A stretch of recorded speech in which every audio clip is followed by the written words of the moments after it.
So after someone's cheated on you, I would be disgusted by just looking at him. I personally couldn't give him another chance. Let's talk about it. I completely understand if this is your viewpoint. I'm not here to change people's minds. So in this video, I'm going to talk to the women who are experiencing this but want to stay. First of all, most of us believe this. Most of us believe I would be. So I'm going to assume, since you're speaking in past tense, that this has not happened to you. And I am thankful. I am thankful that this has never happened to you. I pray that it never does happen. But for those of us who choose to stay, I think that we had this mindset before that we would be disgusted.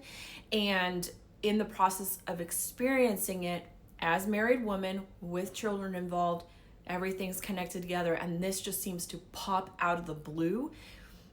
The best way I can describe it is like you've had a wonderful summer together, a Christmas together.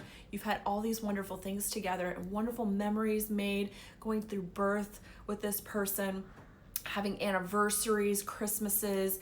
Like you have a whole lifetime of memories with this person, and then it's just like, what is happening? There's infidelity involved. Where did this come from? It's a shock. Now, is everyone's situation that way? No. But in many cases, it is. And so you think that this would be your gut reaction when in fact it's usually not. Your gut reaction is like, I have an entire life built with this person. I love this person. You know, it's not that you don't love them anymore in some cases. And so that was my story. I loved this person. Was I humiliated? Was I grieved? Was I brokenhearted? Did I cry? Was I angry? Was I disgusted to look at him? Yeah, I was. It took me an entire year of just roughing it out. And I personally chose to do that work because I saw he wanted a second chance, because I saw he was doing the work, because I saw that he was fighting for his family. And so I gave him a year. I said, you have into the end of this year.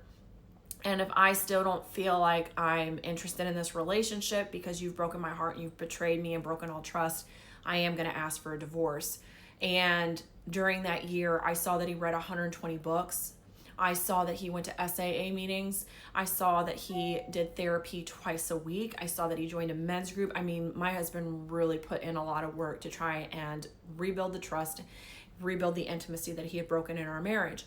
Many people do not talk about these types of stories. Many people actually that you probably know in your inner circle have experienced this, but bury it, or two, never talk about it after they're done with therapy because of the judgment family members would have or friends would have, or because it would affect their work, it would affect different things.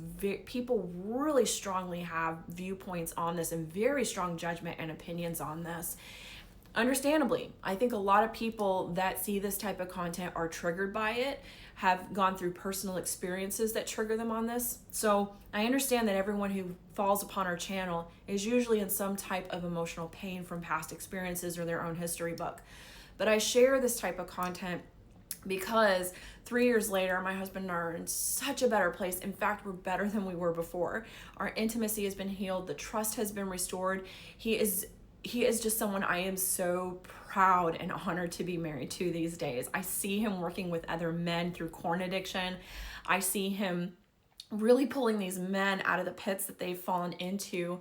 And, you know, it just the amazing father and husband that he has become. He has truly, truly laid down his life for his family. He has put so much work into working on all the toxic behaviors that were taught from generation to generation on his side to break and start a whole new marriage with me and a whole new life for our kids.